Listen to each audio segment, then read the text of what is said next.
Hey,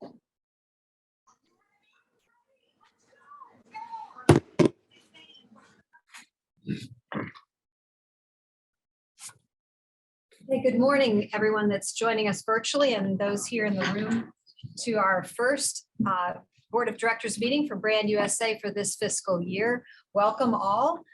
We have a packed agenda today.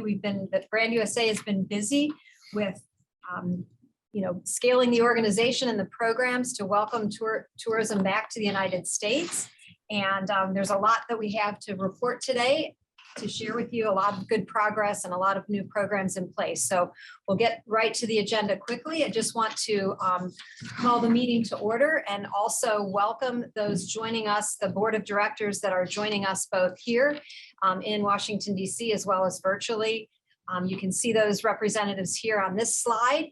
And then we also have the staff from Brand USA joining us in the room, in addition to some of our colleagues from the Department of Commerce. So again, we look forward to a great meeting, and I will first move for approval of the minutes from the July 27 meeting. If I could have a move for the minutes. So moved, Tom O'Toole, second, Don Moore. All those in favor say aye. Aye. Aye.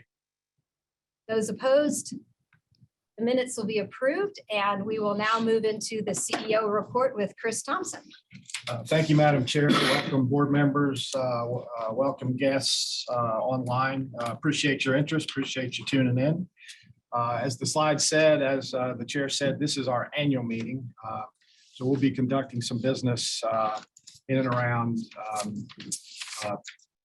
a slate of new officers and some governance type things that we need to do. Many of you know that we have an 11-member board. When we were first brought into existence, all 11 of those original members were set up on tiers of 3-year terms.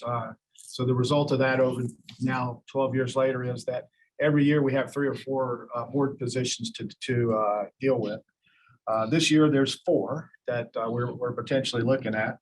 We have 2 individuals who have served 2 3-year terms in their full 6 years of service. And I'd like to thank first and foremost Tom O'Toole, who occupies the seat that is tied to passenger air sector.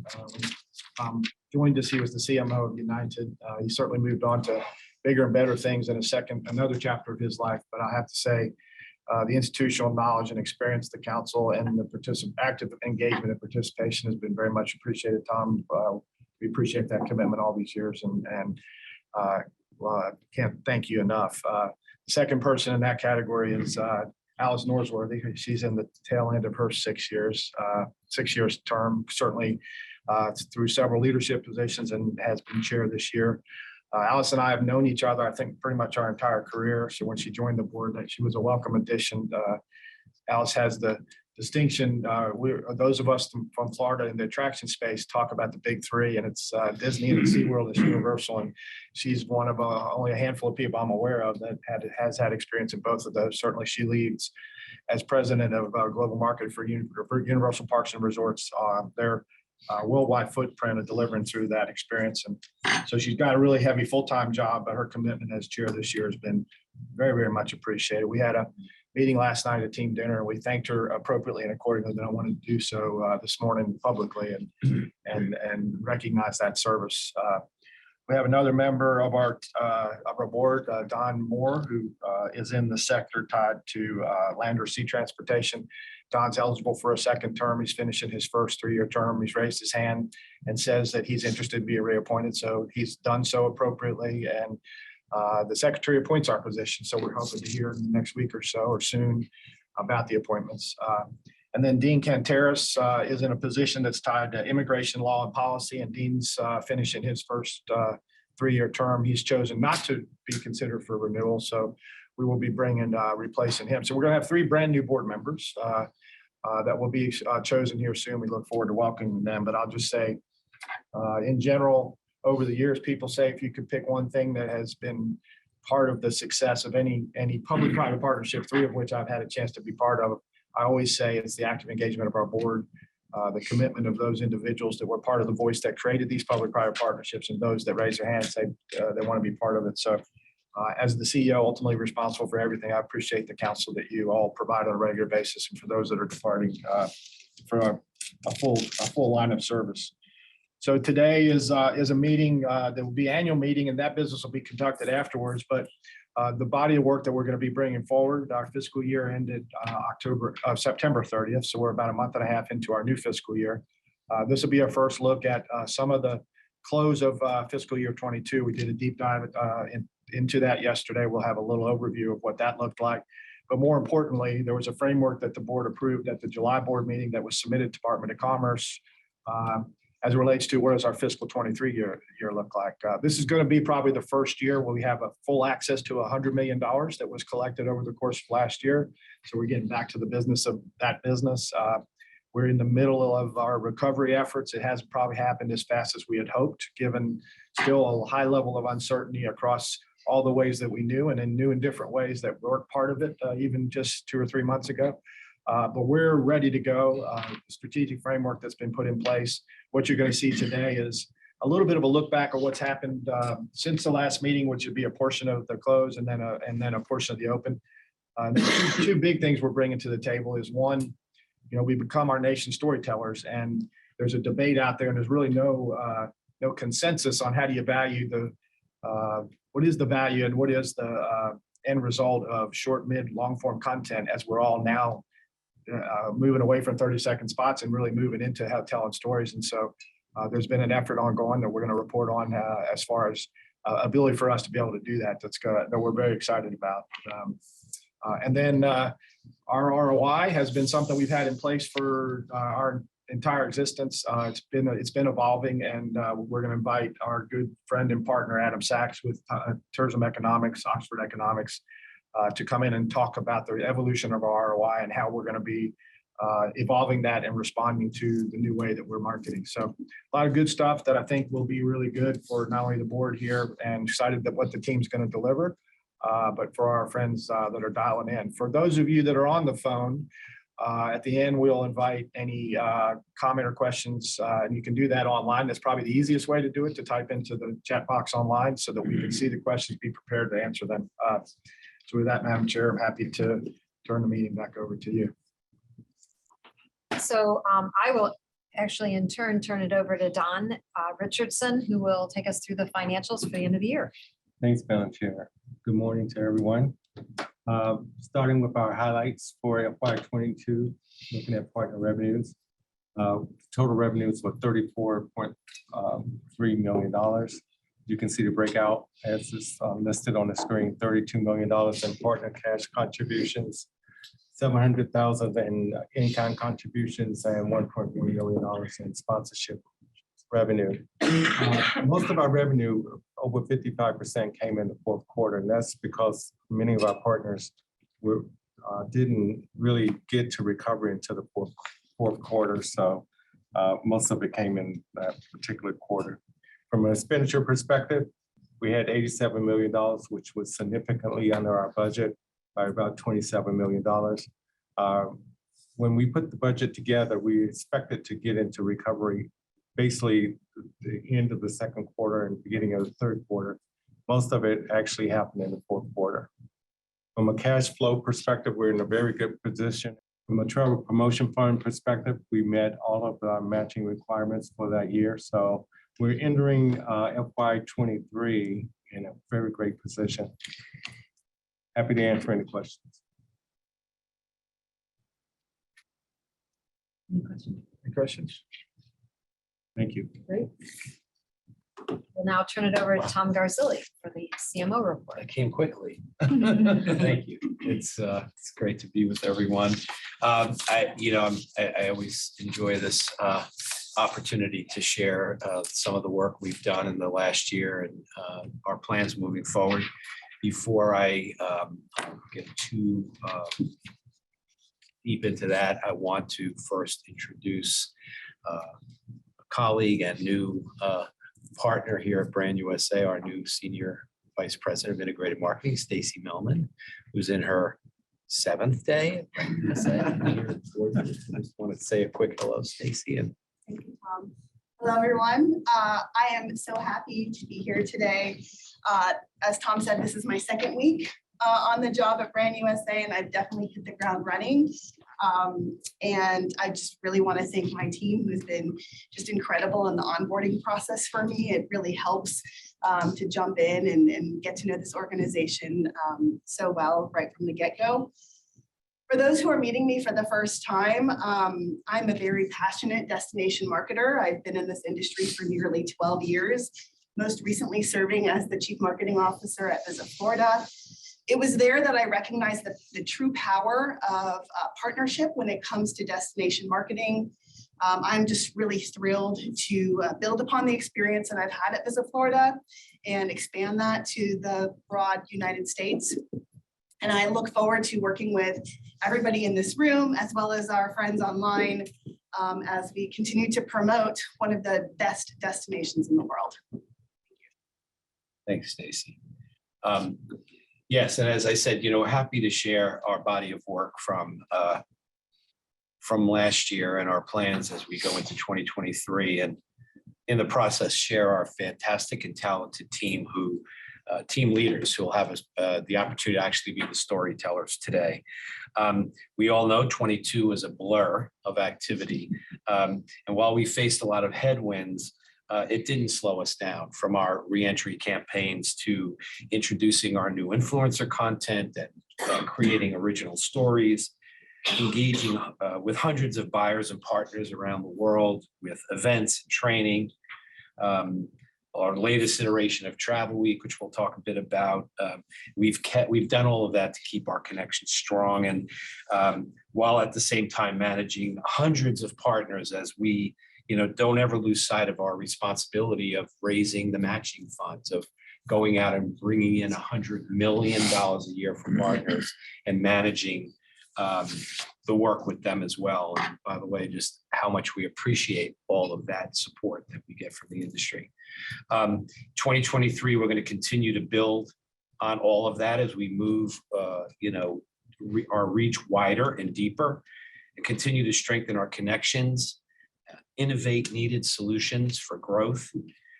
On the DE&I front, we continue to not just talk about it, but act.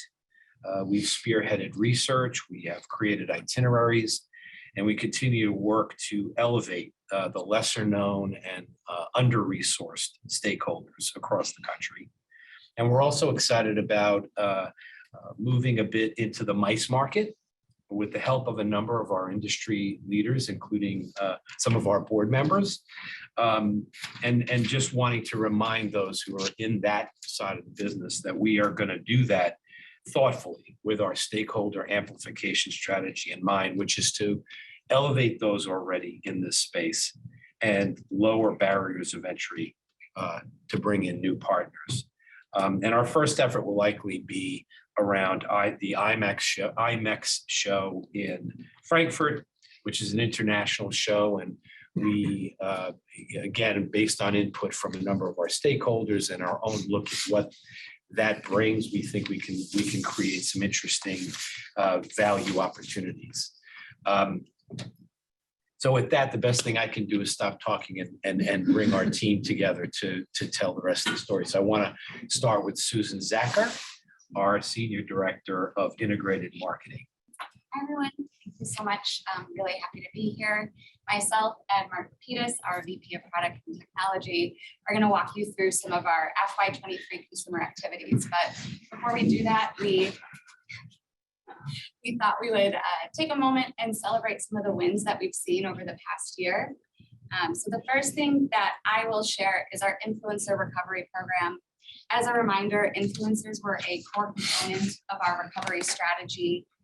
They were kind of the primary vehicles for us to achieve 2 of our 3 communications tasks for recovery. First, proving that we're ready once the borders reopened, and then second, welcoming the world back. So we hosted small groups of influencers on multi-state regional road trips and allowed them to, once the borders reopened, to rediscover the power of travel, to reconnect with old friends, make new friends, and really just explore the endless possibilities that a trip to the USA has to offer. So I have a quick video, if I can figure out how to play it, that kind of recaps some of these trips.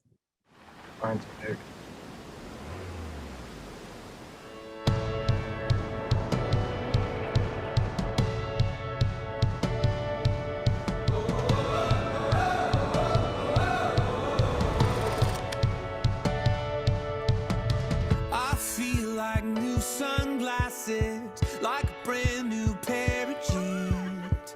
I feel like taking chances. I feel a lot like 17.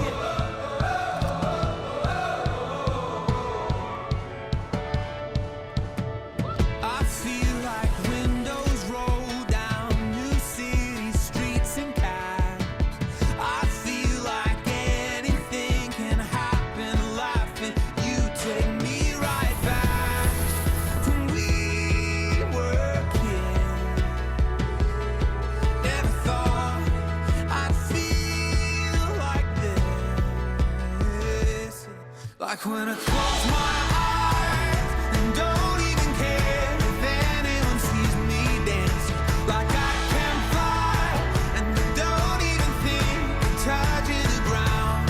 Like a heartbeat skip, like an open page, like a one-way trip on an aeroplane.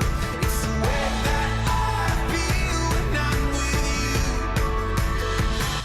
Brand new.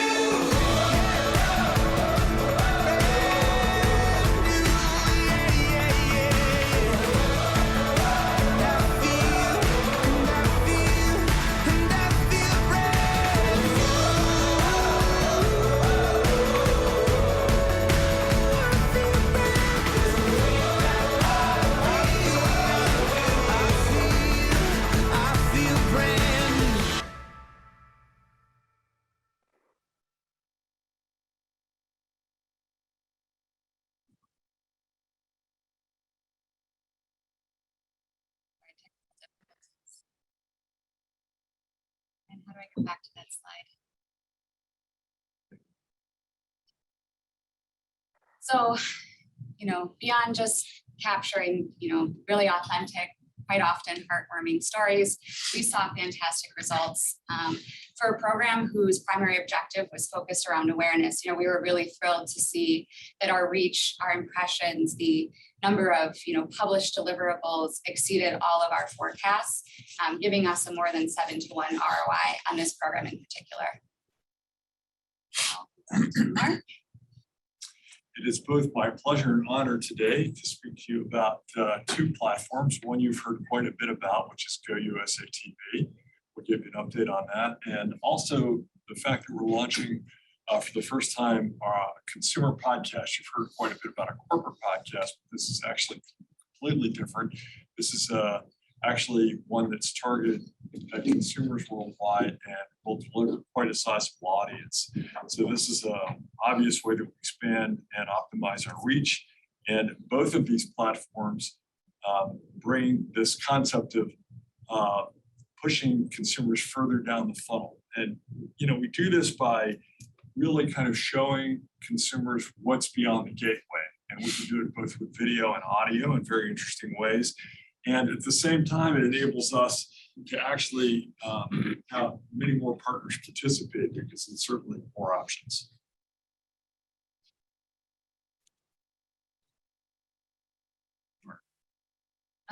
So another area where we are expanding and optimizing reach from a consumer perspective is we are launching a TikTok channel.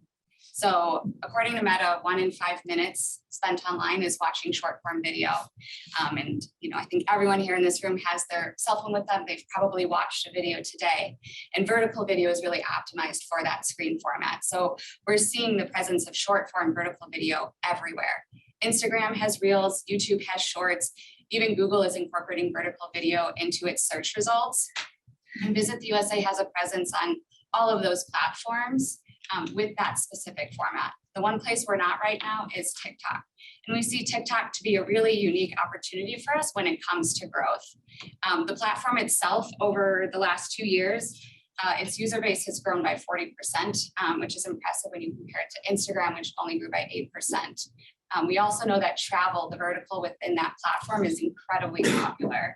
My team pulled some of these stats a few weeks ago, and we saw 105 billion mentions of hashtag travel, which I guarantee you today it's much more than it was a few weeks ago. We've also seen almost 13 million mentions of hashtag Visit the USA. So people are already there, they're talking about the USA. It makes sense for us to insert ourselves and really start leading that conversation on this platform that's growing really rapidly. We will be launching our TikTok channel in the next few weeks. We'll be having kind of a phased approach to that. In the coming year, we'll be repurposing the vertical video that we've already been creating for our other platforms. And then quickly after, we will be producing new, unique, and bespoke content for this platform. So I would encourage everyone in January to download TikTok if you don't already have it and follow Visit the USA. You know, it's funny, when Susan was showing that first video, that first influencer video, I found myself smiling. Hey everybody, it Just is because travel Dylan is so here, cheap. and I'm walking through my kitchen, and I'm going to do something that I now pretty much take for granted every day. Too quick, hold on. There you go. Oh, I was gonna say. We thought you kind of dialed in. That's actually. And the Sorry, bottom- Mark. The bottom line really is what we do is so much fun. And, you know, every now and then we get a reward for it. You know, I was actually going to leave this in my office, and Chris encouraged me to bring it forward. And, you know, this is not just mine. This is everyone who works here. And, you know, I never really thought I'd have one of these sitting on my desk. So, you know, I want to thank my team and all the support I've had from everybody at Brand USA that made that possible. And You don't getting it- recognize that, that's an Emmy. Usually people are holding it like this.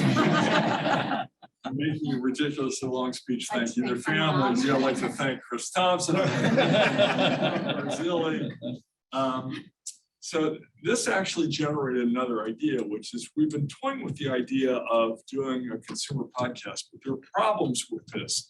The first is actually creating something that's really good. It's not easy. It's a lot of people do podcasts, and, you know, as I told you, and you know, we do one corporately, but that's really just an interview with someone. When you want to make it very creative and engaging, it's much more challenging, I think, than people realize. And then even once you've done it, the marketing part of it is extremely difficult. It takes a lot of money to get people to listen to it. So we were trying to figure out a way where we could accomplish both things, where we would have a quality product and we could have an audience that already existed. And, you know, then this showed up, and it got us thinking about the idea of creating a podcast of TV shows, which then, of course, enables us to promote the television network at the same time. So it seemed like it's a really good marriage between the two things. And so we engaged Atlas Obscura to create this first podcast. You see the research up here. I won't read it to you. You can read it yourself. That the BBC did a few years ago about how it affects consumer behavior in a very positive way. And when you think about it, when you listen to a podcast yourself, you're typically relaxed, you're in entertainment or information mode, you're much more open to any kind of messaging. And this is precisely what gives us the ability to influence the consumer. So we debuted the first podcast just a few weeks ago, the Thompson Ice House episode. We're going to play a little clip for No you in relation. just a second. Don't jump the gun. I mean, I might yet. have a tie to them, but Yeah. none that I'm aware of, so. So, and we just released the second episode of Trailing the Sheep the other day, and it probably went by you too quickly to notice in the previous slide, but we'll probably do somewhere in the neighborhood of 200,000 downloads over these first 4 episodes. We'll see the analytics obviously when they're over, but much like the films that we make, this is the gift that keeps on giving, because it's not just the initial pop that you get when you release these things.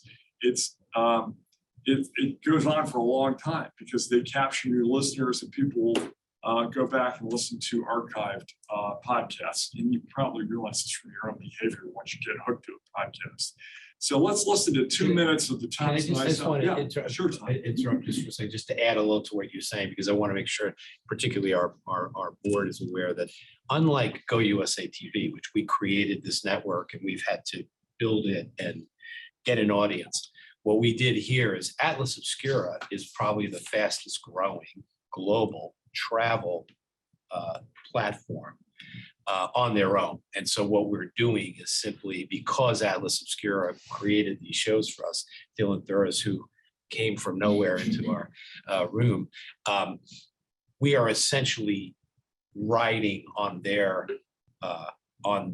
podcast. So we didn't create a Yeah, podcast that's channel. exactly right. I'm glad you clarified that, because what happens is when they make the podcast, it goes into the same feed that they're sending out to the world for all the shows that they do.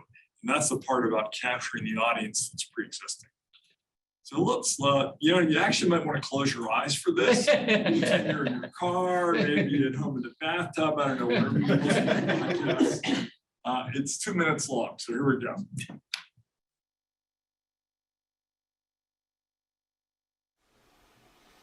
Hey everybody, it is Dylan here, and I'm walking through my kitchen, and I'm going to do something that I now pretty much take for granted every day. I'm going to walk up to my fridge. I'm holding a glass here, and I'm going to press a little lever.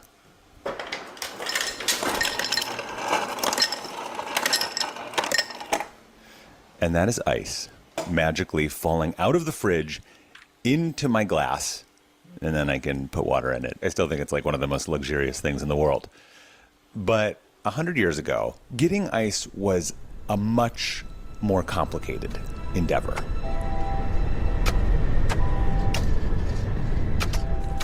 Dozens of people out on a frozen pond, wielding huge saws and pickaxes and cutting these just massive blocks of ice that would be stored and stacked and shipped across the globe.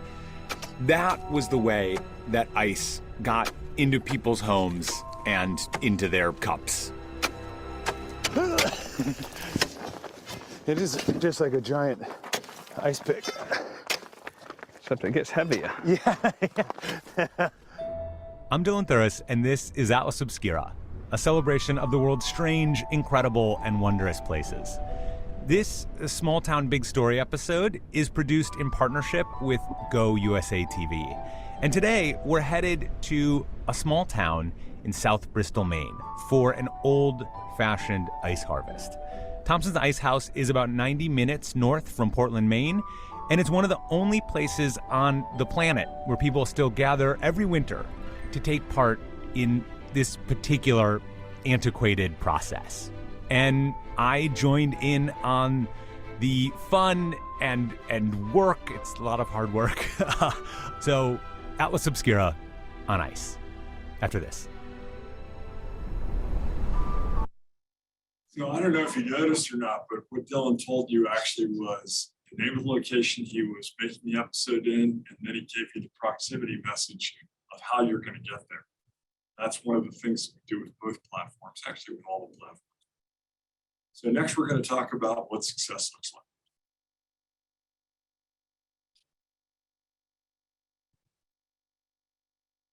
So I will jump in and talk about how we'll be measuring success from the Visit the USA consumer brand perspective. So we have established FY23 goals for our primary KPIs.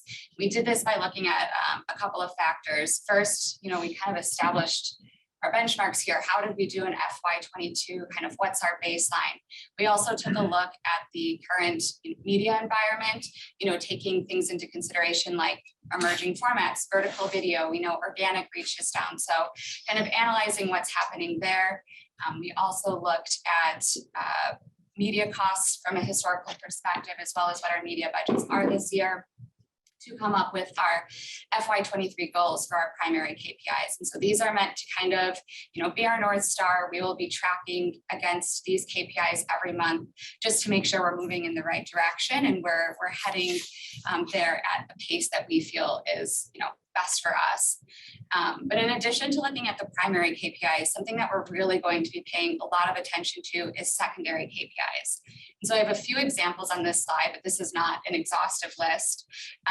We are going to be looking at secondary KPIs because we think it's important to add some context and color around the primary KPIs and to help us evaluate the quality and the impact that we could be having when we have reach and impressions and engagements, and making sure that they're valuable impressions. It's, we're reaching the right people. So we'll be looking at our secondary KPIs. They'll help us evaluate creative messaging, formats, tactics, and allow us to pivot if our strategies aren't working, or ideally plus up if our strategies are working and we're headed in the right direction. And so here's what we're going to be doing with Go USA TV this coming year. We're going to actually add at least five new platforms. And every time we do that, we get a nice size organic audience, and we'll be in at least 5 more additional countries.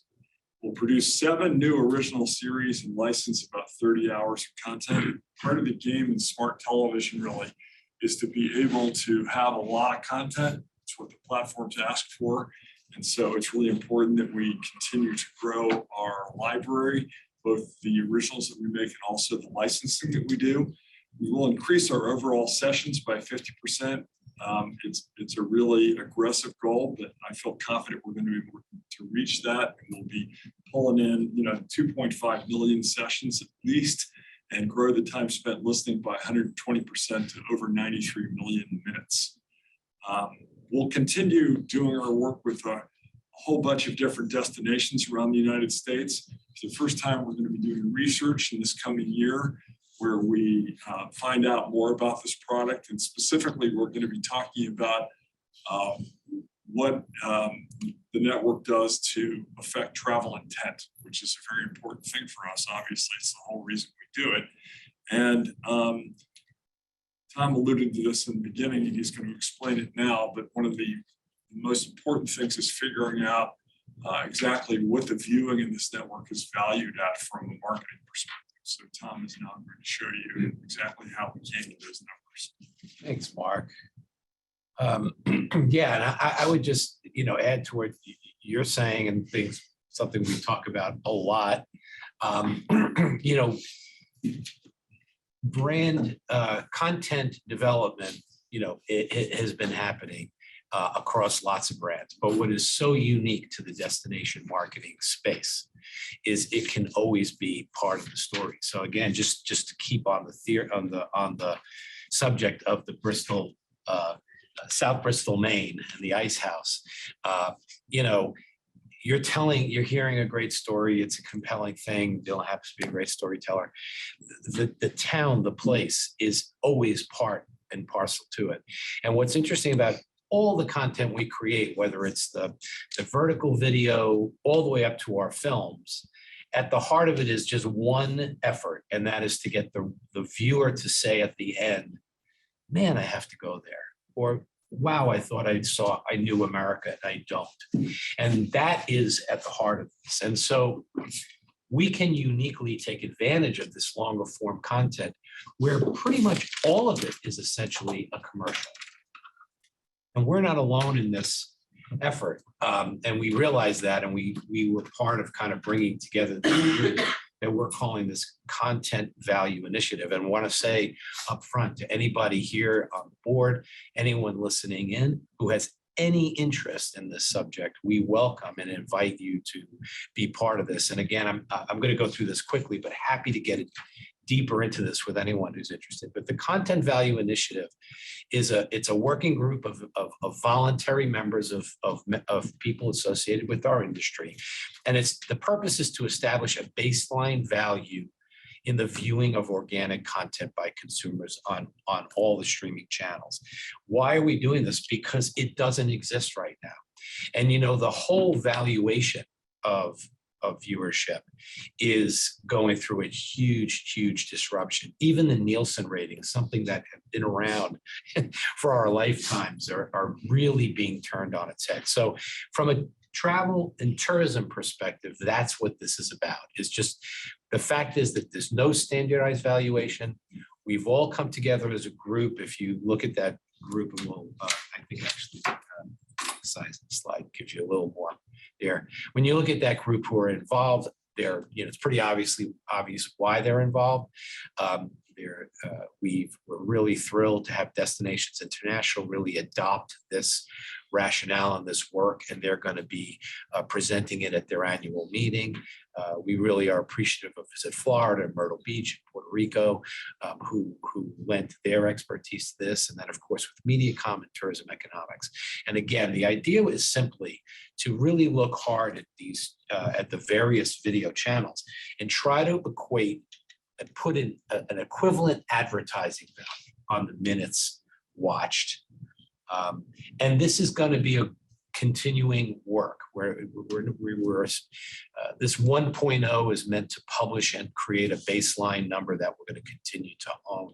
You can see on the right, we've looked at Amazon Prime, Hulu, YouTube, Instagram, Facebook Watch, and TikTok in terms of trying to get different ways that they are valuing this. And essentially what we've come up with in our first kind of number that we're putting out is that it is worth about $1.96 per minute. That is, consumers who are finding this content and on their own watching it and kind of binge watching it in many cases. So what's next in that is we've adopted this first number. We're going to continue to try to bring more and more thinking to this process and also begin normalizing this research with our greater group of destination partners. And like I said, Destination International is going to include all of this in their shirt sleeve workshops, and we'll be presenting it to the entirety of Destination International in July. And we will ultimately invite global destination marketing organizations to be part of this as well. So what does that mean to Brand USA, as Mark was alluding to earlier? If you look at just the organic minutes watched of Go USA TV, and we didn't want to go back to the beginning, it's hundreds of millions of minutes since the beginning, but we're just kind of looking at the last, from October of 21 to September of 22. We had 39 million minutes of organic viewership. And I keep saying that because we have yet to really invest in advertising dollars to bring in viewers. This is purely because these channels and these shows are on all of these linear networks. And you can see the orange line represents 2022 viewership and blue 21. So you can see that's also increasing dramatically. It was a monthly increase of about 97%. But if you just apply that $1.96 per minute to the 39 million minutes, you get about an advertising of $76 million. Quite significant and quite an additive outreach. And so we're really excited about that, and it really kind of helps move us forward as we think about how to use that. And so on, what's next along that is on the channel. And I'm sorry, Mark, I'm jumping on, I'm stepping on your slide. So you go ahead. You're doing it very well, Okay, Tom. thank you. Please continue. We spend a time or two talking about this. We're going to continue to develop content because as we know that these networks, in order to keep us up, by the way, I also want to make the point that I'm very proud of. You cannot buy onto these networks. This is not us spending money to get a network to take our channel. You really have to have good content, and they have to see your content as real, pure, valuable, entertaining content. We're now exploring translations to allow us to get onto, again, networks that are in other language, continue to add our distribution and organic viewership. We are going to begin now, again, utilizing the current viewership to do some research and understand, what they do, how this impacts sentiment, how it impacts their behavior. And we'll also start to do an audience development plan to really do some advertising to pull in new viewership. So that's where we are with Go USA TV. Tom, if I could just reiterate something Please. that you said, because you said it at the beginning, and I just want to emphasize it, that we're looking for a lot of input in this valuation study. And so if there are people that are on the webcast and listening to us today and they would like to participate, they really should get in touch with us. Yes. Yeah, because I think the more voices, the more data, the better that number becomes. So with that, And I'll also throw one thing in. When we talk about the channel, it's content that we create, content that we license, and as important, content we curate. So I'll echo what Mark just said. We know all of our partners are producing higher levels and higher quality content. And when that content that aspires to the production levels that we need can have a home on the channel. And that's the third part of the content that we're bringing to the table that is what our partners are already doing. So I would encourage and echo what Mark said. For those that have not explored Go USA TV, please reach out to Mark directly and learn more about it, because I think there's an opportunity that some people are missing. And to add to what you're adding, because I forgot to make another important point.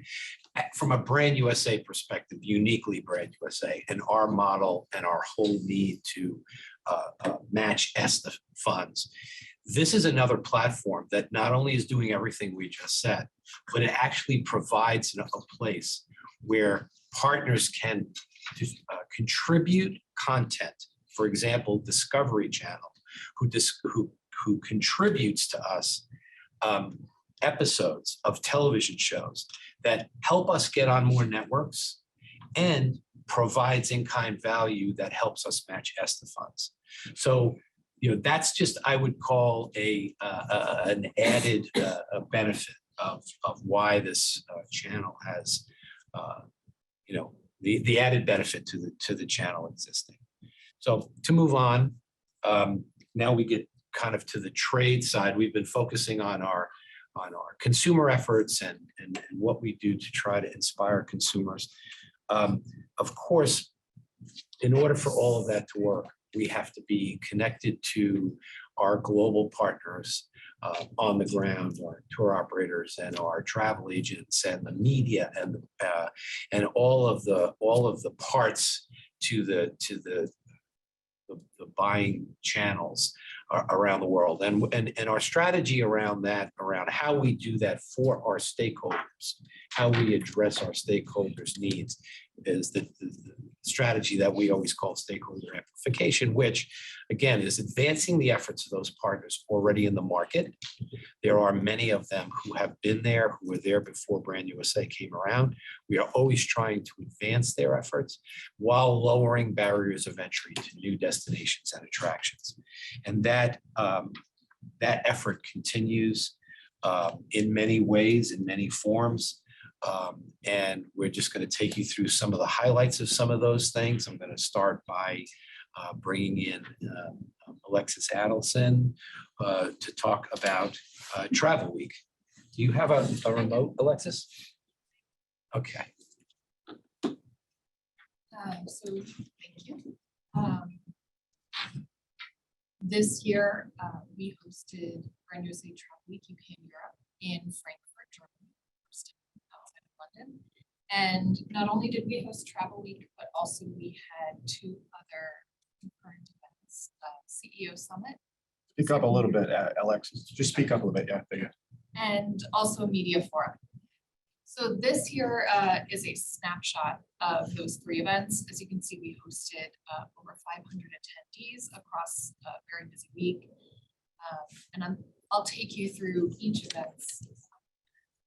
So for Travel Week specifically, we brought in almost 130 exhibitor organizations to have about 106 appointment books with our buyers. And I just want to point out that our, despite the limitations we have bringing in exhibitors, we were able to host a vast range of our destination and attraction partners. So ranging from in size and geography, from Tupelo and Clarksdale, Mississippi, to Portland, Oregon. We were showcasing Alaska to Puerto Rico. So we were very grateful for all of our partners who joined us and for all of the UK and European buyers who attended as well. So for the second year, we had our CEO Summit. We increased in numbers by about 60% and were able to bring in additional destinations. I will point out that one of the prerequisites for participating in both the CEO Summit and the Media Forum is participation in Travel Week. So we were pleased to bring in so many key journalists from across the UK and Europe to conduct an enormous amount of interviews with our CEOs and participate in other activities as well. And then the media forum, brand new to Travel Week this year. We were able to bring in a number of exhibitors to meet with key media and conduct actual appointments, just like at Travel Week. It's pre-scheduled match-made appointments, as well as participating in the evening networking events and the Travel Week enrichment that goes on throughout the week. And then I'll pass it over to Madhu to speak to some of our press coverage that week. Thank you, Alexis. It was fantastic to see the media be incredibly excited. We had a mixture of trade, national newspapers, and consumer glossy magazines across 8 different markets. Within the first week, we secured a reach close to over 9.5 million in terms of audience and 36 articles. As Alexis mentioned, we did 60 CEO interviews. So I'd like to thank all those CEOs because it was incredibly intense over a period of 2 to 3 hours. But it generated some fantastic press. And in fact, it started before the CEO Summit and Media Forum because we pre-organized interviews with them. The idea was that every day, at least 2 to 3 pieces should drop. And not just on re-entry and what recovery looks like, but really delving into what makes the USA so special. And here's what we found. People are really excited to get beyond the gateways. Film tourism did incredibly well in the trade and consumer media, talking about whether it was Memphis or Louisiana with Where the Crawdads Sing. That got incredible coverage this year and will continue to do so next as well.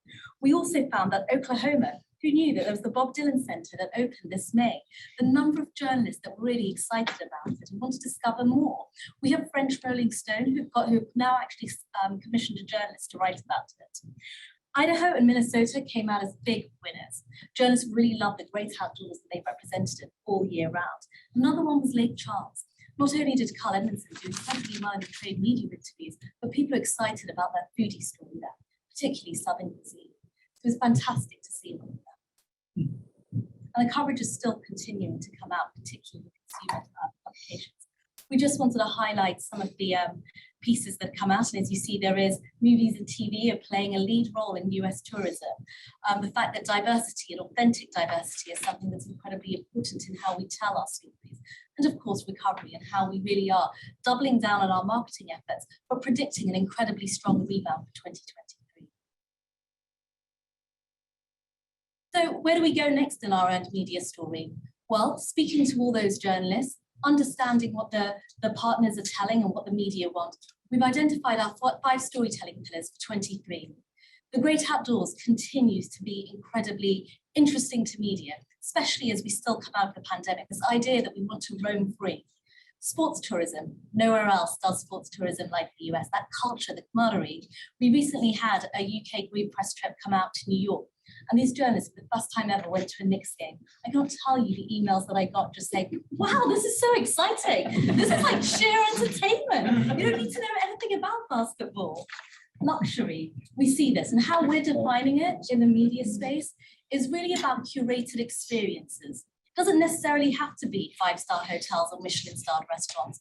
We're finding media really want to understand, how is it that you can experience the US in a really special way? Is it camping in Joshua Tree? You have the full stars. Is it a curated, tour of the Met Museum?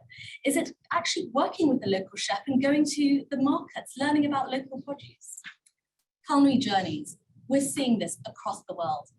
The fastest way to understand a local community is through food, and it tells such a fantastic story. That's something we know is going to be a big hit next year. And film and music tourism. I think America is one of the few places where you already have a feeling of it before you even got there. And that's because of the films and the music. There's no other place like it. And just to say, our pillars really were identified by speaking to senior international editors, journalists, freelancers, and looking at the trend reports that are coming in. One of the things that we launched at IPW this year was the What to See and Do across the USA. And it really is a snapshot of the best new hotel openings, flight routes, entertainment in terms of sports, culture, exhibitions. We're finding that journalists absolutely love this document. They use it as a resource document in terms of coming together for roundups, listicles, but also inspiration for press trips. And I'd really encourage our partners to keep sending in information. They absolutely love it. So please do inundate me. Thank you. Jackie. Almost. Not there yet. Almost. Sorry. There's more. There's more travel week. So again, there were so many activities at Travel Week. Those snapshot slides with the numbers try to capture a little bit of the activity, but what captures it best is this wrap-up video that I'd like to share.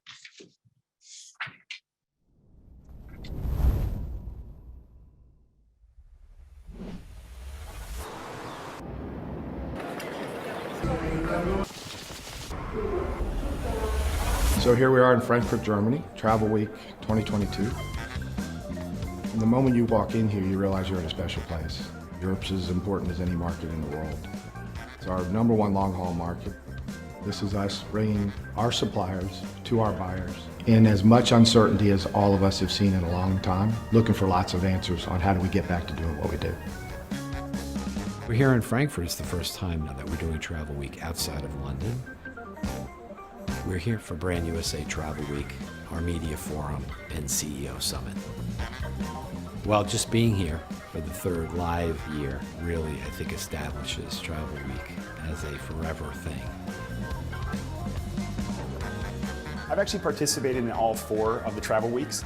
Keep coming back because we get to have the one-on-one appointments. It's a smaller atmosphere than some of the bigger shows that we go to, which really leads to some good leads and a lot of product development. At the same time, it's so good to be there in person instead of virtual, because you not only have the appointments, but you have the social aspect. You have the luncheons, you run into people outside of the appointments, and that's maybe even more valuable. We decided to participate in the Brand USA Media Forum because we know how invaluable relationships and one-on-one time is with journalists that we might not otherwise get to meet. I think that the locations have been fantastic, really intimate settings, and we have enrichment, lots of networking time, and really it's just a chance to get together face-to-face and plan for the future. The enrichment sessions were really very interesting, very targeted about specific conversations or aspects of international travel.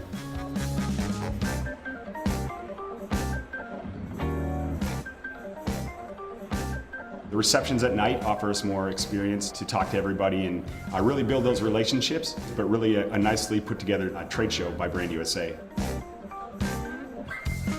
It's important to exchange ideas, how to develop the markets new after COVID now, and to get in touch and plan marketing. The value of the CEO Summit, I think, is again, just, connecting them, giving them an opportunity to be much more connected to the market than they would ordinarily be. Including the CEO track and allowing us to come together and talk business, understanding the importance of the international travel for all of us in the U.S. and being able to talk to those that really can help influence the decisions of so many people to come to our country. Brand USA has been a great partner for us, and so we were thrilled to be part of this particular experience. And thank you very much for being here. And with that, I'll just say cheers to Travel Week.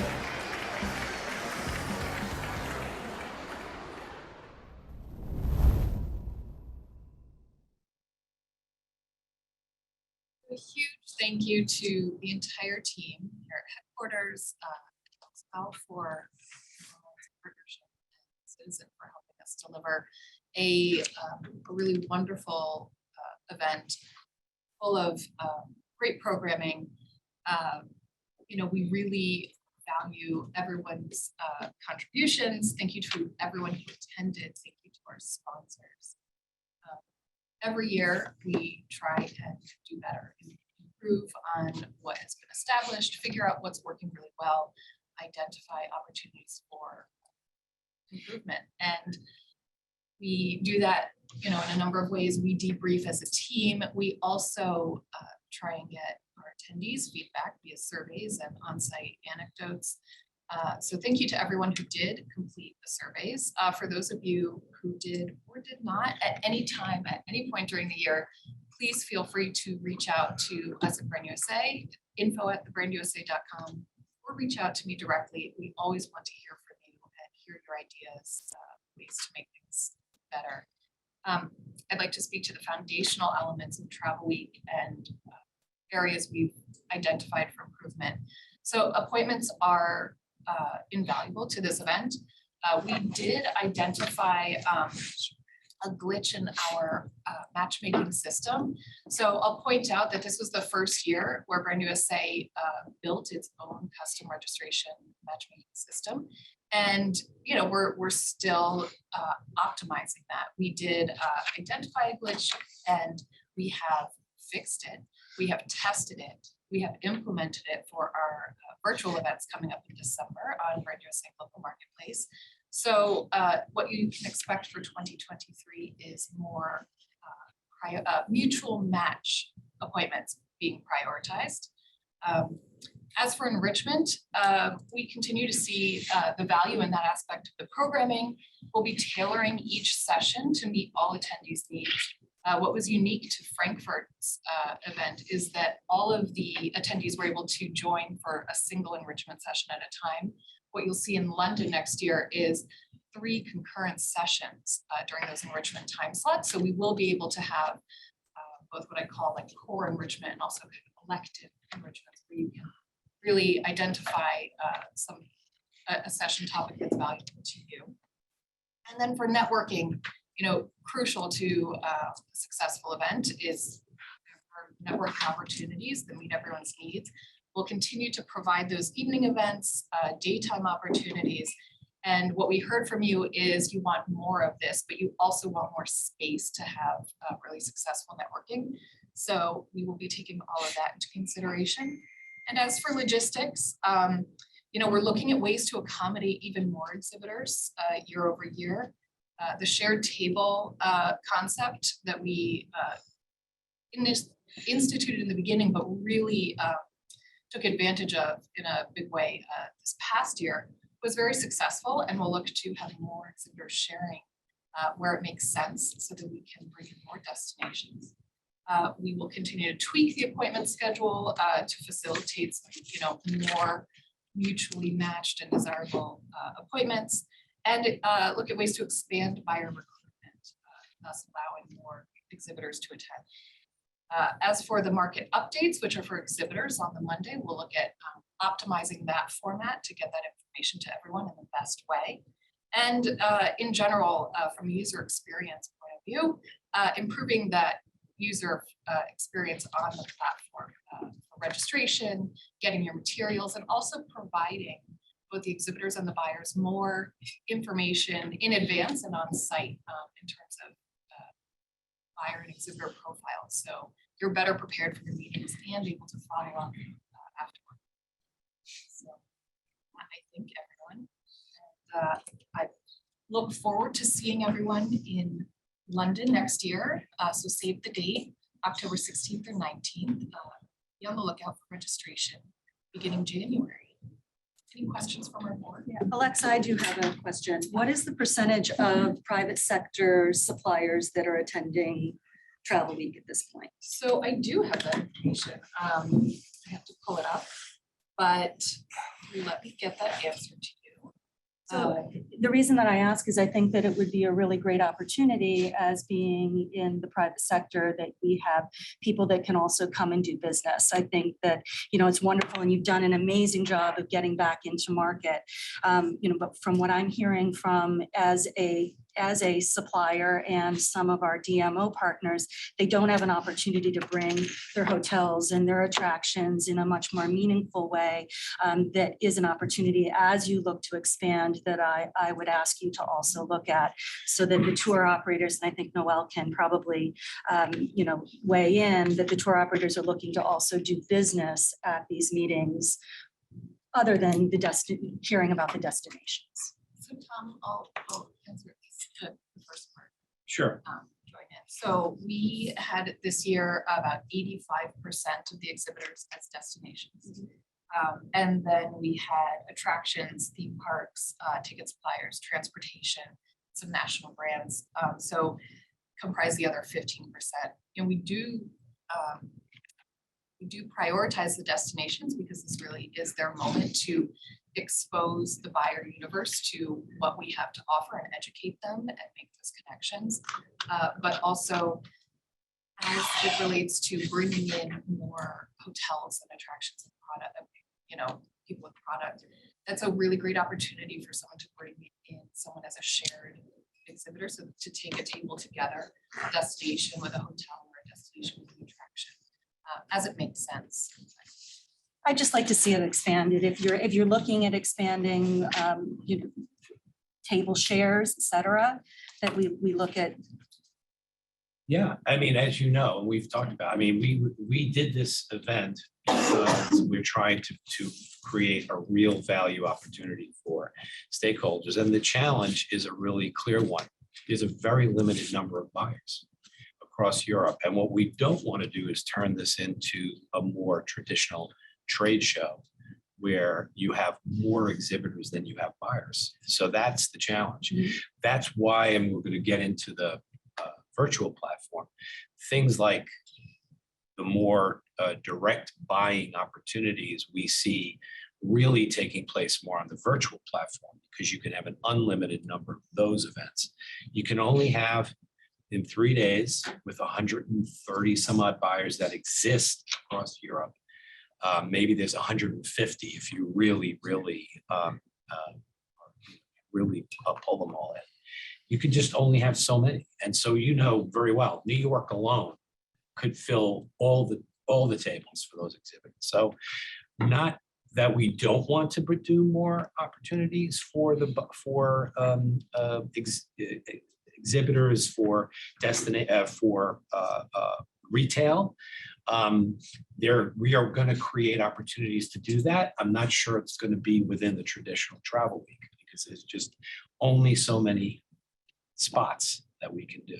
So Well, being realistic about. And I appreciate you you know, bringing that up. I just, I would just like to say that as attractions that make up the destination, I think it's important for us to have a seat at the table when you can only bring two. So for the state of New Jersey, if they only have one, they may choose Atlantic City. So I'm just, as a board member, I would like to see you, as you're looking to expand, to maybe consider that piece of it. No, we very much, I mean, we have solutions in place. Right. They're just not at Travel Week. So we'll continue to expand Travel Week. And as Alexis alluded, we are trying to find ways to get more exhibitors in the room with quality appointments. But there's a limit to that ability. So we can come up with additional Travel Week events or utilize our virtual platforms to do that. And so maybe just take it from there. Hi, everyone. Just to give you an update on the trade activities since the last board meeting. Obviously, as we've heard, it's really so important, and I think everyone's preference, frankly, to meet face to face. But as you know, the Global Marketplace was launched as a virtual venue for Travel Week in 2020 when people couldn't travel. But it continues to be really relevant across the travel trade landscape. What we've seen over the last year is that, since the launch in October 2020, over 8,000 meetings have been facilitated, incorporating almost 30 markets and incorporating 3,500 event attendees. We do continue to look at our virtual one-to-one business meetings as an essential part of our trade efforts. What we did have the situation this year with Travel Week is unfortunately some US partners actually could not attend because of those space limitations. So in December 6th, we'll be running one-to-one business meetings with UK and Europe tour operators and trade, that for those US suppliers that were not able to attend the in-person event in Travel Week. And hot on the heels of that, on December 7 and 8, we'll have one-to-one business meetings with Asia Pacific markets, Japan, South Korea, Australia and New Zealand. We have approximately just over 40 US exhibitors participating in this marketplace, and almost 50 buyers from those markets. And again, this just reinforces the fact that we all know that Asia Pacific is taking more time to recover. And obviously a lot of the US destinations don't also have the budgets to be traveling to those one-on-one meetings in the Asia Pacific region. But this is a great opportunity for them to be able to have the opportunity on the global marketplace. We will, what we do in tandem with the business meetings is also have market updates. So November 2nd saw our South Korea market update. We had over 50 partners join. And then Japan was last week, and we'll have Australia, New Zealand on November 30th. And this is a great way, again, of using the virtual platform for preparing and educating the industry about the appointments they're about to have with these markets. It has been a great success. We do provide translators for the Japanese and Korean buyers. So every buyer has an English-speaking translator next to them in the virtual meeting. Also for Europe, we'll have the one-on-one meetings in February 7 and 8. This is a great timing in terms of the follow-up from Travel Week at the end of September and then going into IPW in May. This is kind of the midterm point. Again, facilitating those relationships and having that touch base before IPW. Moving on the global marketplace, phase 2 of the development, as we had mentioned in previous board meetings, the last board meeting, I think it was November of last year, it was the launch of the International Pavilion. But very happy to report that we now have 14 market hubs that are up and running on the International Pavilion. And again, this is a way to really educate and inform the US exhibitors about what is happening on the ground in these markets. Many US exhibitors had to relinquish their travel trade presence in the markets when through the pandemic. And this has been it's been a great resource for a one-stop shop for the US exhibitors to find out what is happening in all of the markets. Perhaps they don't have the resources to go in directly, but they can be informed about what is happening. And we just have a short video here.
And I think that just gives you a little snapshot of really what the International Pavilion has to offer. And I think it's important to reiterate that this is free of charge to all the industry.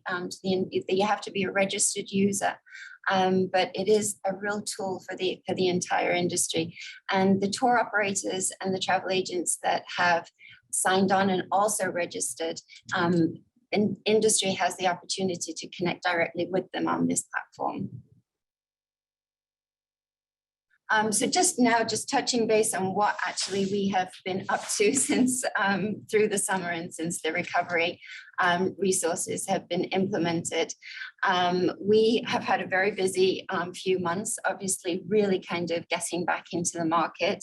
Our main emphasis was really to revive the presence of Brand USA and be those boots on the ground and in the face of the travel trade in market.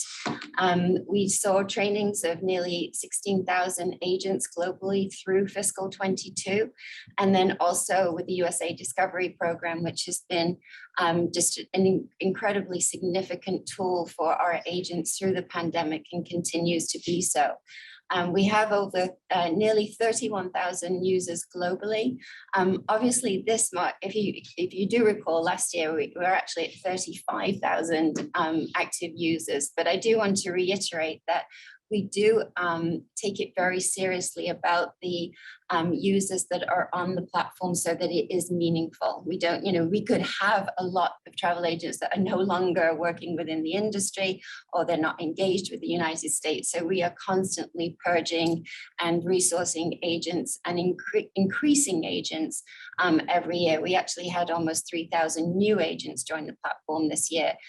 So that recognizes the ability to make sure that we are having the best opportunity on this platform, which is a partner program as well. Looking into the summer, we had, as I say, we were back in market. We had in-person events in over 10 markets. We had movie screenings across 27 cities globally, and an incredible premiere for Into a Nature's Wild in Mexico City, also in Toronto, and then in Lucerne, Seoul, and Tokyo. One of the things that we are actively encouraging is our key trade partners in market to use the films as a promotional tool to both their own staff, but their travel agent partners and also their consumers. So we had almost 700 travel agents and consumers working with our partner Canusa in Germany, in Munich and Hamburg this September. Other notable events where we had our first presence in a trade show. We were at JATA in Tokyo in September, 10 US partners joined us. And then also a great celebration event in New York to announce the new nonstop service to Auckland to JFK. Very excited about that news. Qantas almost immediately then also announced the new flight as well. They'll be flying from March of 2023, but that is a great opportunity for the East Coast in terms of the Australia market. But we also really worked very hand in hand with our partners in terms of trade co-ops. And as you can see here, the list is long of the individual markets where we worked with multiple operators. We also initiated our first product fans since the pandemic for India and New Zealand. And then just moving quickly onto our focus for 2023. Obviously, as we're reviving our presence, what we really need to do through the next year is reinforce our global presence.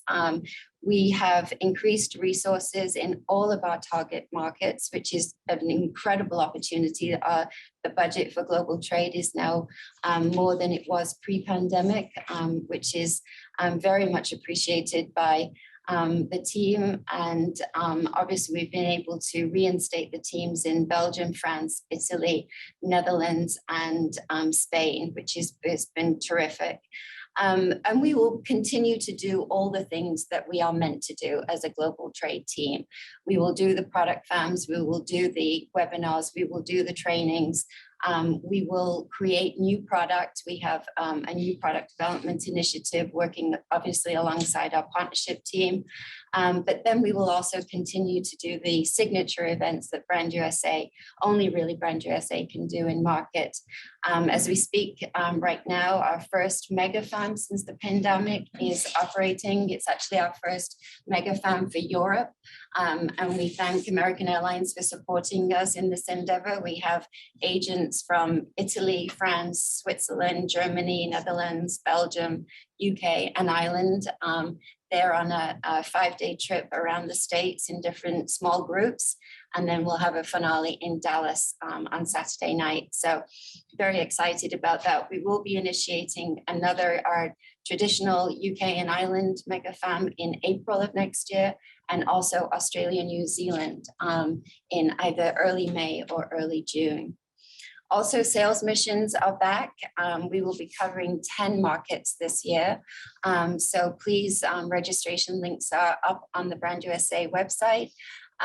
Mexico is our first one in the end of January, followed by Australia B2B in February, India in March, Latin America also in March, April, and then followed by Japan and South Korea in July.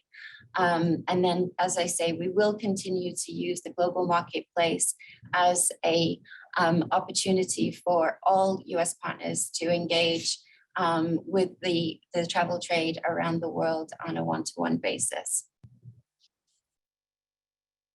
I will hand it to Cassidy if anyone has any questions. Thanks, Jackie. Wow, that's a lot. Hold on a second, Cassie. One question over here. Sorry. Jackie, yes, and also Tom, to Kristen's point about the interest or desire of the more suppliers to be able to have more introduction or personal time with the tour operators in Europe, I think is what you're saying. Would a sales mission there make sense then for that to be included, or would Travel Week being extended be a way? I do believe that there are several options, and we definitely are looking at those options to see whether is it either something that runs contiguous to Travel Week, or is it something that is a separate initiative, or is it something that is done virtually? But it's definitely, we're very cognizant that for the individual private sectors, particularly the attractions hotels, they have not had the opportunity in the same way as the destinations have, and that is something that we're definitely looking at. They had it more when we were in ITB and World Travel Market and such, but if we're not doing that, then to Kristen's point, what's the alternative? In person. In person, absolutely. From my experience, like cost from the partner side is also a huge factor. Cost to leave their business for several days as well as travel. So I think that's where the balance is, I think, in trying to figure out from the virtual standpoint. I did just to also reiterate that the sentiment from the industry, because we've had so many in-person events, we've gotten a lot of kind of market intel, and yes, 23 will see challenges. There's no denying what the headline news is. But what was also really reassuring about the summer activities across the board is that despite the economic concerns and despite the increases in flight rates, the desire for travel to the US is very, very strong. And that is really was something that really will reinforce our efforts on the trade side. And so in terms of facilitating those business relationships, it will be obviously a very important component of what we do on the ground in our in-person events. I know they're really excited about San Antonio IPW. Yeah. And tour operators in Europe. Get to know Texas. Great, thanks, Jackie. So much coming online. It's very exciting, mind-blowing. So today I wanted to talk to you a little bit about our partnerships at Brand USA for FY22, moving into FY23, and featuring a couple of unique initiatives that we're working with our partners on. So in FY22, just to give you a top line overview, we featured our partners collaboratively through 1376 individual partner participations. These participations feature 273 unique partner organizations, and that equates to an average participation with our partners as 4.3 programs for the last year across 56 individual programs. These have already garnered an estimated over 2 billion impressions. And as you can see on the right, 343.2 million total attributable bookings. This number is very conservative. Actually, in the past 48 hours, we've received results from some of our additional partner programs, media partners, to add to that 137 additional $1 million of attributable bookings, and that doesn't include everything. So we're very, very pleased that our partners are back into the markets with us and working, and they recognize the value of these partner programs. On to FY23, we continue to offer over 50 unique programs available to work with us. If you're a partner, and we've already secured over 300 participations across all of our markets. And as a reminder, we always try to plan these efforts in collaboration with, our paid media strategy, our global trade outreach, working with PR and earned media to amplify these and really work across the organization. So it's not only in partner programs alone. So we're excited to be working to help drive consumers down the funnel and feature our destinations and our attractions, hotels, and other partners. So I just really quickly wanted to share an example of a really collaborative campaign. And like so many of our really unique campaigns, this idea was initiated by our partners. Our partners came to us and they asked us how we might approach leveraging a really major international sports moment of the NFL International Series, featuring games in London, Munich, and Mexico City. And so as a result of these conversations, we've developed a fully integrated marketing strategy running across these markets of the UK, Germany, and Mexico, major Brand USA markets, obviously. And, we really wanted to make sure that we got the biggest bang for our buck here. So we collaborated with our media partnerships. We layered in, a lot of our in-kind media that we've received to amplify this distribution across digital, TV, out of home in these markets. And we've developed really tactical extensions to these campaigns that is kind of featuring an overall USA presence, leveraging our United Stories assets, but providing ways for our partners to work with us in those states and cities that feature NFL teams that are participating in these games. So you can see here some visual examples of the UK campaign, some out of home. And on the right is a really cool interactive article featured on the Telegraph in the UK. I encourage everyone listening just to kind of search for Telegraph tailgating culture and check this article out, because as you could scroll down, it features all of our really diverse communities that host these NFL teams and really kind of celebrates the unique, what we feel is a really unique American experience of the tailgating culture and celebrating these destinations that host these games. Just actually this Sunday was the Tampa Bay Bucks versus the Seahawks in Munich. We worked with FVW on the trade side to promote our insider guide and itinerary featuring these destinations. And then moving forward, looking forward to Mexico City games. We're waiting on an example of that, but working with Televisa to actually distribute this through our partnership with them on their channels. And finally, I wanted to kind of share an update. We introduced our Kentucky Bourbon Experience Strategy Framework at IPW as well as the July board meeting. And we've really started to make a lot of traction. It's very exciting. Through this kind of fully, again, integrated strategy, we really wanted to focus on storytelling, activations and events, as well as multi-channel marketing. And this is in really, really close collaboration with Team Kentucky. Without them participating with us, connecting us to really unique distillers, really unique locations in the state of Kentucky has truly, truly enhanced this campaign. And we're so happy to be able to start to distribute some of the work that we're doing. And we've already started to garner some results already.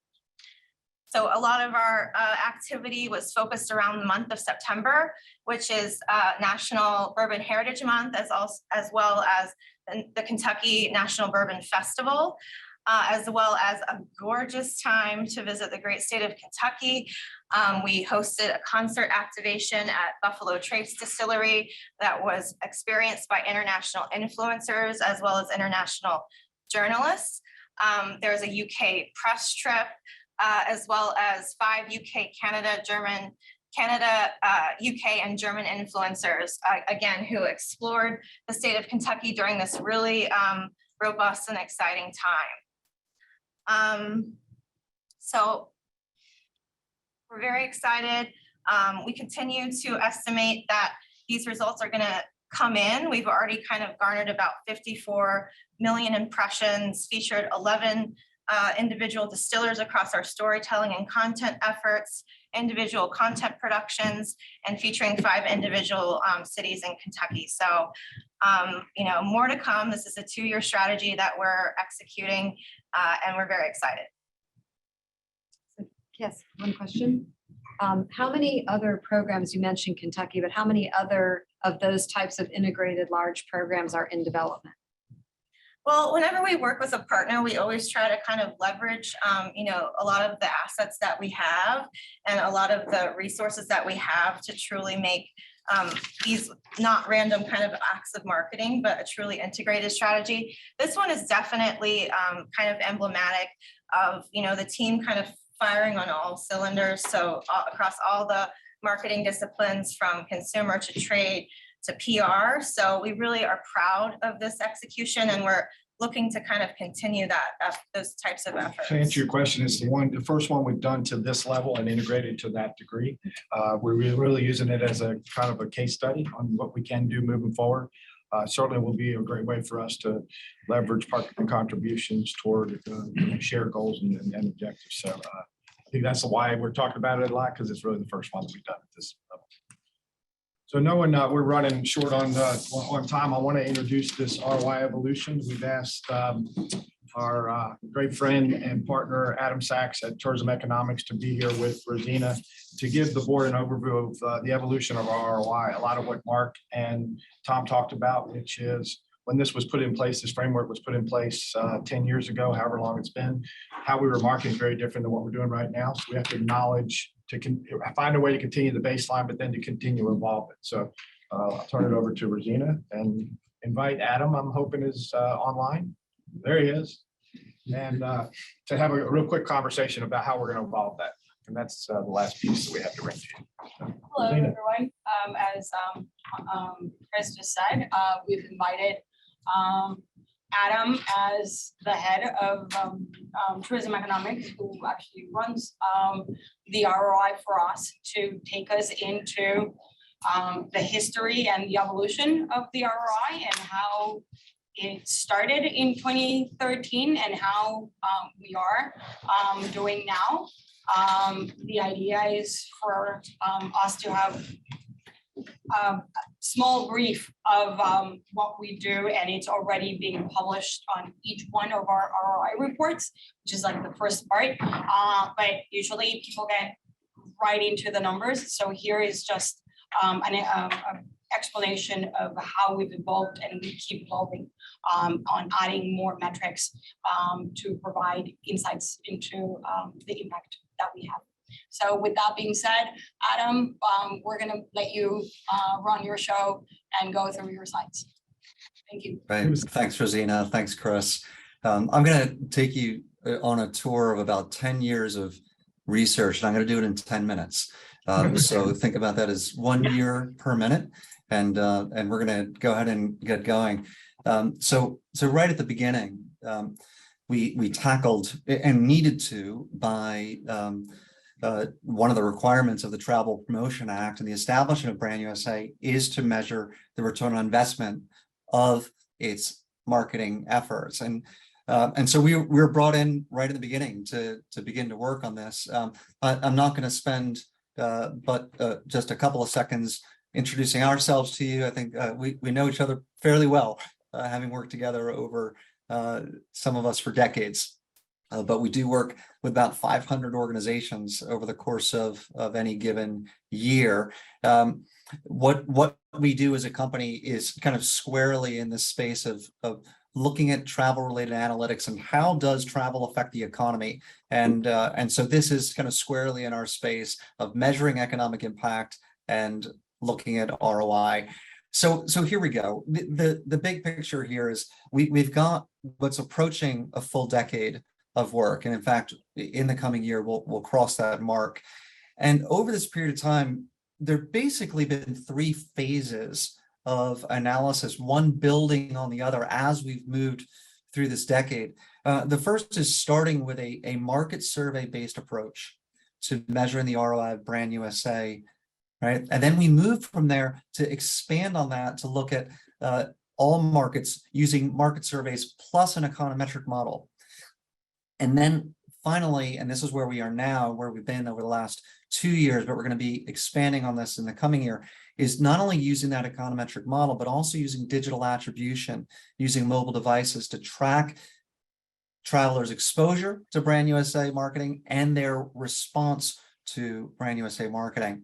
So I'm going to jump into each of these and try to give you a sense for the methodology and the approach in each of these 3 phases of work as it has evolved over these years.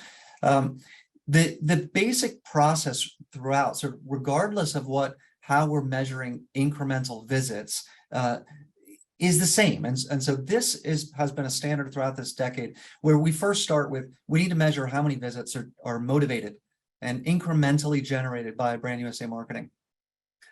From that, we move to the second step, which is calculate the spending based on Bureau of Economic Analysis data for what is the average spending for each of these markets, what a British traveler spends per visit and what their average length of stay is, varies from what, say, a visitor from Canada will spend and how long they spend. And so we bring in that external data as a basis from translating visits into spending.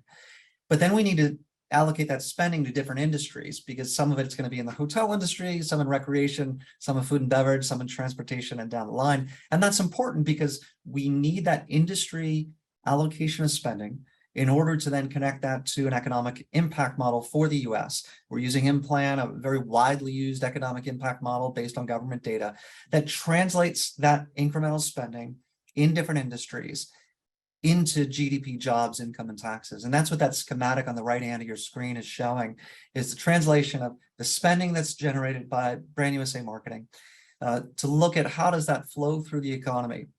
How does it flow to households in terms of household income? How does it generate incremental jobs, and how does it generate taxes, not only directly, but indirectly as the money flows through the economy? And so that's the flow of the analysis throughout. But what I'm going to spend the next few minutes talking about is how do we measure incremental visits? That's really the most challenging and probably the most important part of this process.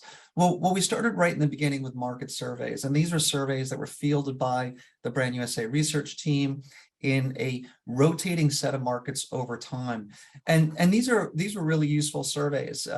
The methodology seeks to get a statistically valid sample in each market, and it's achieved that to measure intent to visit among respondents who recalled seeing the ad and could identify the US as the ad focus. So the advertisement was shown to the survey sample group, to each individual. Then they're asked to identify who is the ad, what is this ad for, because it's a non-branded version of the ad. And And how, do you remember seeing this? And then further, how is this influencing your intention to travel over the coming 12 months? And there's some real advantages to this. We're able to control that relative to those that didn't see the ad. What is their intention to travel to the US? We're able to test that awareness and influence in each market for particular advertisements.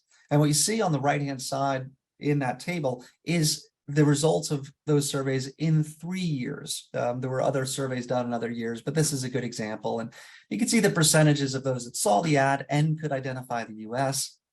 And then from that, we're able to calculate the influence share and the actual increase in trips generated by that campaign. I think the downside or the limitation of this methodology is that it does depend on these ideas of intent to travel, as well as recall of a campaign. And those are soft metrics. So we're relying on the memory as well as the sense of intentions within the response group. And also those surveys are not feasible to put into every single market. They can be very expensive, and getting the right sample can be really challenging. So really useful, obviously with some limitations. And so that's why we built the econometric model to complement that. And the idea behind that is simply to take those survey results that had a good statistical validity to them, and then expand that to a more comprehensive view of set of all markets, and combine that with other data to look at what are those other data sets, how do they predict the actual incremental travel in concert with the survey data. So this gets at a little bit of sort of inside baseball of econometrics. But what we do is what we're trying to measure on the left-hand side is the number of incremental visits as a share of long-haul travel demand for every single market. On the right-hand side, this is where we're bringing in other KPIs that we know, at least theoretically, are measures of Brand USA effectiveness, media impressions, online engagement, which is the sum of social media engagements and website page views, and then market share. So it's not just, we don't want to attribute a lot of incremental visits to the US because the market is growing overall. We need to normalize that against the overall performance of that outbound market. How is the US performing within that?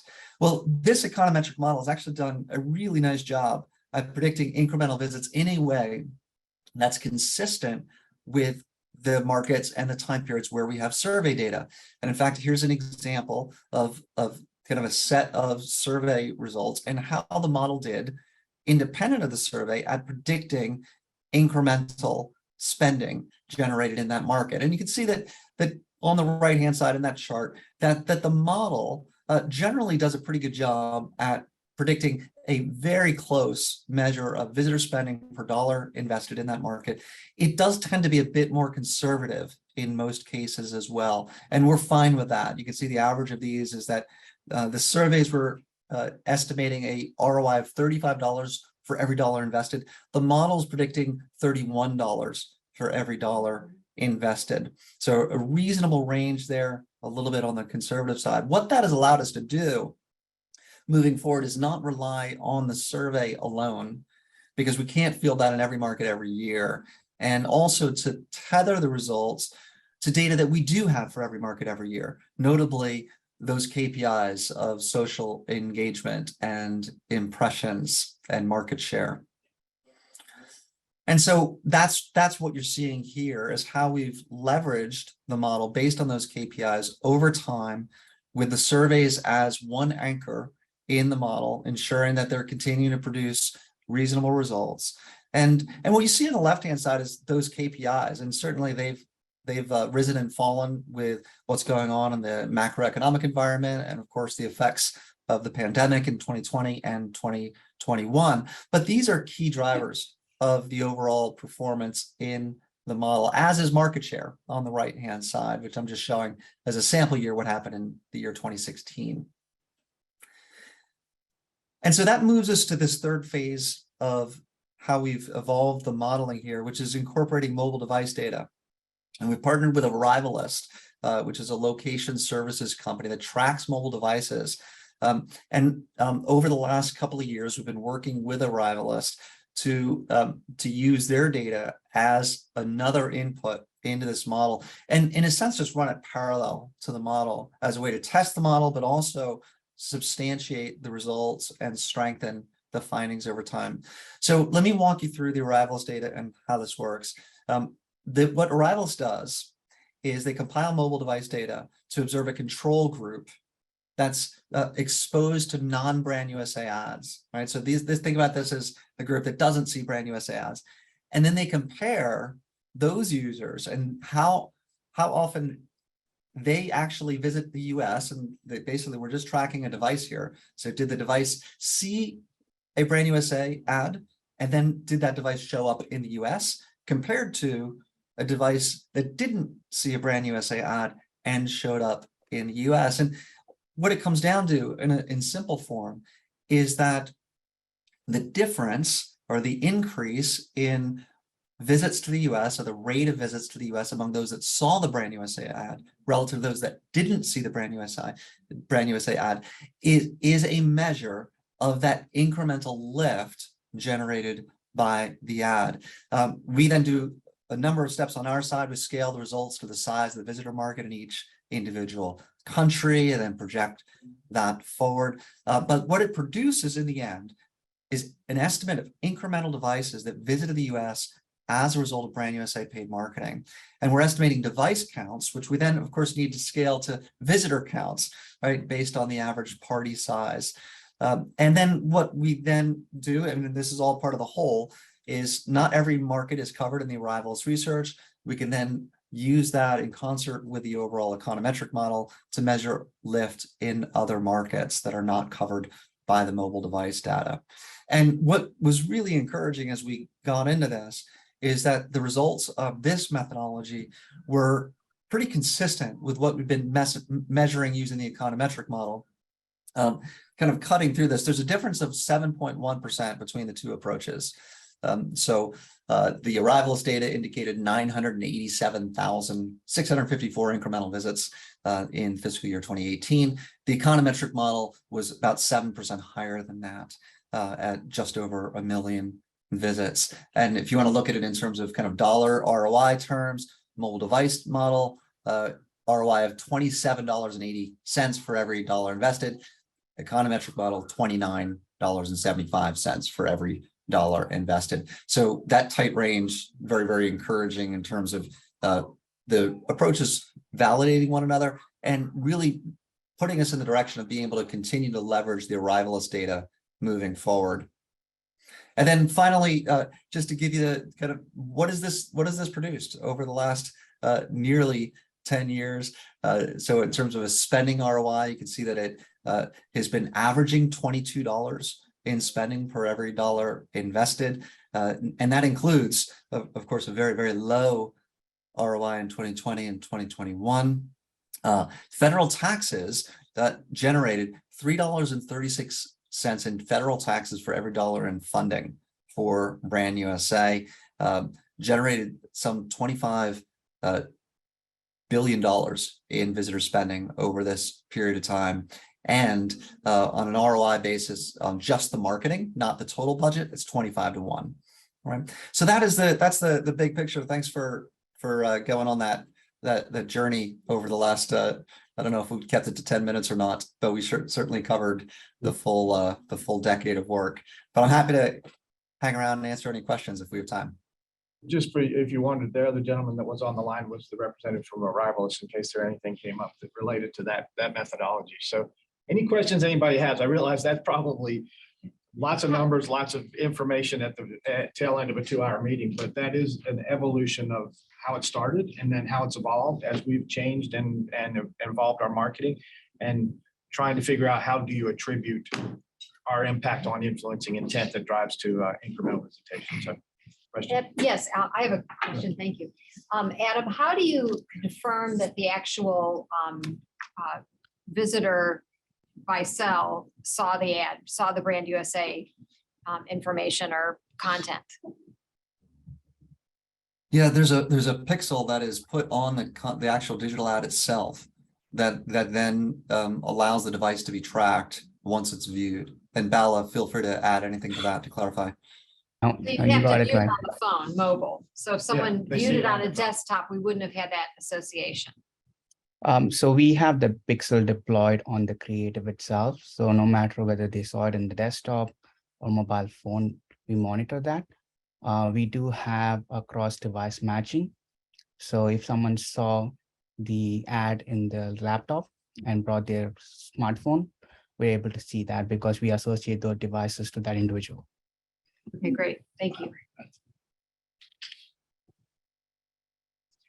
Other questions or comments about?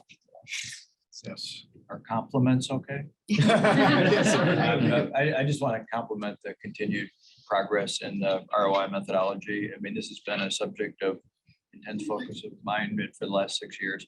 And while methodology for measuring marketing ROI is an arcane science, this really is demonstrable progress that I think is great to see.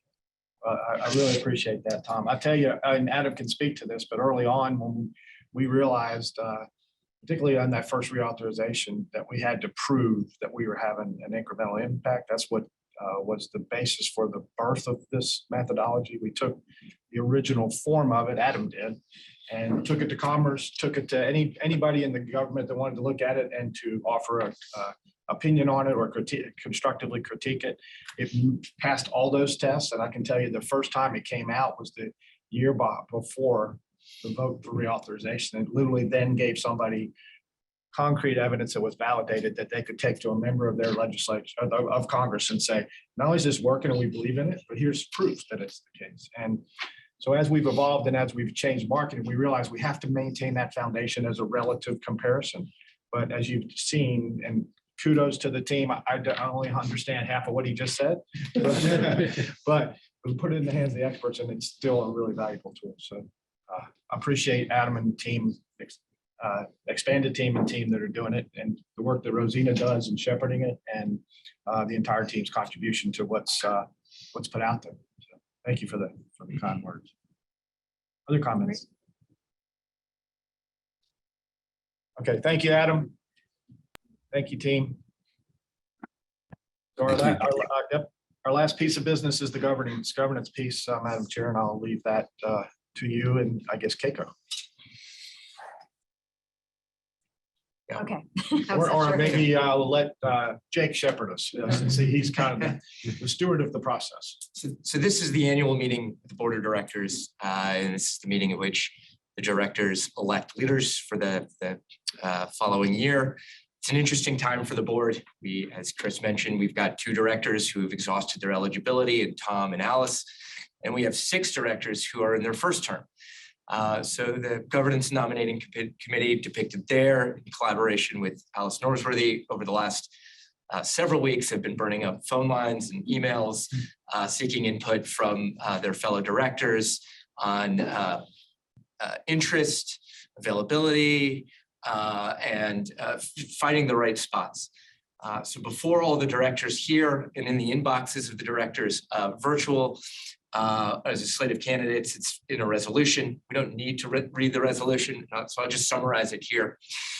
The proposal from the committee is for Todd Davidson to serve as board chair next year. Don Moore and Keiko Aral to serve as vice chairs. Elliot Ferguson to serve as treasurer, and Noel Irwin Henschel to serve as secretary. There are 2 other sort of non-board leadership positions. This is the point at which the board also continues Chris Thompson to serve as executive director, and I serve as assistant secretary to help keep notes and minutes. So that's the recommendation before the board, and it does require a vote. So I'll ask for a move to accept the slate of officers for this fiscal year. So moved. Thank you, Kristen. Second. Second. All those in favor say aye. Aye. Those opposed? The slate of officers is accepted. Congratulations. Thank you very much. And then as we always close every meeting, Madam Chair, we'll just highlight the three meetings ahead of, after this one. Our spring meeting will be held here in DC in conjunction with US Travel's Destination Capitol Hill. The dates for our meetings will be the last half of the day on April 17th, first half of the day on April 18th. Our next meeting will be in conjunction with US Travel's Summer Board meeting in Boston this year. And our dates during that week will be July 25th and 26th. And then our fall meeting comparable to this one in 2023, we'll be back here in DC on November 14th and 15th. So you should have those dates hopefully on your calendars, and you'll get calendar invites that will confirm those dates. But that's what the calendar year ahead looks like. I'm sure that's the body of work we have to bring to the board. Happy to entertain any questions the board may have. And then certainly we might have some questions online.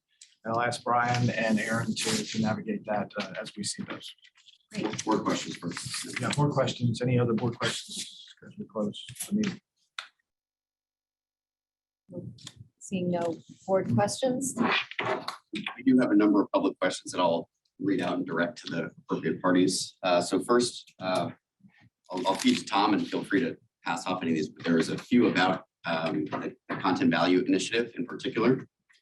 One said, I believe the figure was $1.96 per minute view. Is that correct? Yes. So now is that about the sort of perceived spend derived from the viewers, or is that an ad equivalency type value? That is an ad equivalency. That was question number one. There was another one about how tour operators might be able to leverage, and in particular, in this case, UK tour operators might be able to leverage the content that's being put out on Go USA TV in order, presumably to help drive business.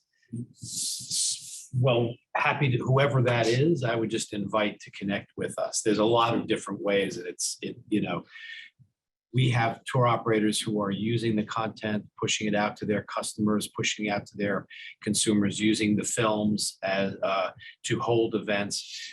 This content, that is the part of the purpose of the content. So I just would invite anyone who wants to use it for that to be in contact with us. And actually for our tour operator partners, for anybody else online interested, the station is viewed on a downloadable option that can go straight to your smartphones, to your smart TVs, and through over network of platforms that we have available around the world that now reach 750 million people every day. So it is a great opportunity for us to tell our stories again, that we curating content that's licensed. And speaking of curating and licensing, do content contributors get credit on the channel when we use their content? Destination, that again, if they're producing original content, yes, very much so there. And if the destination is contributing content, destination as well. They probably will have put it within their content that they're contributing. Depends on where it's coming from. Yes. Yeah. To the various people about whether this deck will be available, yes, it will be available on our website, thebrainusa.com, probably by tomorrow, certainly by this weekend. There was one question about our earned media pillars for 2023. And the question was, where does sort of sustainable travel, sustainability fit in kind of in general when we do our PR out there in the world? A great question, Aaron. Thank you. I thought about this a lot, and I think sustainability should be a part of any story that we write. This year, it really fell under the pillar of the great outdoors, and it will continue to do so next year because it allows us to talk about regenerative travel and how we travel responsibly and respectfully. This is an important consideration to all journalists. Also with food and drink, in Kentucky, with the UK press trip, but also with the German media, they've been really looking at the sustainable practices around the industry. So rather than have it as a separate pillar, we felt that it could flow through every story that we did. People continue to have questions. Feel free to submit them into the chat box. We do have one more that I'll direct to Rosina about the ROI, although it might be a question of actually our targeting and our marketing itself. But the question is, is there a difference in value of a captive audience of high spend, high yield travelers versus on one extreme versus the value of perhaps potential non-travelers that might also be served our content? Does that show up anywhere Nurmesh. I would actually refer to Adam and his model and how that contributes to the difference. Yeah, happy to give it a shot. The relative value of the visitors is an important part of the model, right? As I mentioned, kind of on the two extremes, take, one of the highest spending market per visitor has historically been the Chinese market. Okay? And so that's going to differ with, say, our Western European markets where the spending is kind of in the middle, and our North American markets, Canada, Mexico, where the spending and the length of stay tends to be on the lower side. So that's all factored in based on the analysis, which is country by country. I think the question asked about non-travelers, and I'm not sure I fully understand that, but the model and the analysis focuses exclusively on travelers and their spending that is motivated by Brand USA ads when they come to the US. Excellent. Thanks, Adam. That's all the questions we have for now. Actually, we may have just got another. Any others, Brian, that we're not aware of? No? There was a question about how to serve on the board of Brand USA, and just to reiterate what that structure is, our 11 member board is appointed by the US Secretary of Commerce, consultation with state and DHS. And so each year, usually around June, there'll be a Federal Register notice that articulates which specific seats are available for application, and US citizens are free to apply for those slots. Mark your calendars. Madam Chair, I think that's it. Great. First of all, let me just thank the team, the board members for participating, the team for bringing forward the financials, the results, as well as the programs for this year, and allowing us to understand what the goals and the programs are set for next year. And just want to close with, it's been an honor serving with all of you. And I'll be cheering you from the sideline. Thank you, Alice. Thank you for your service.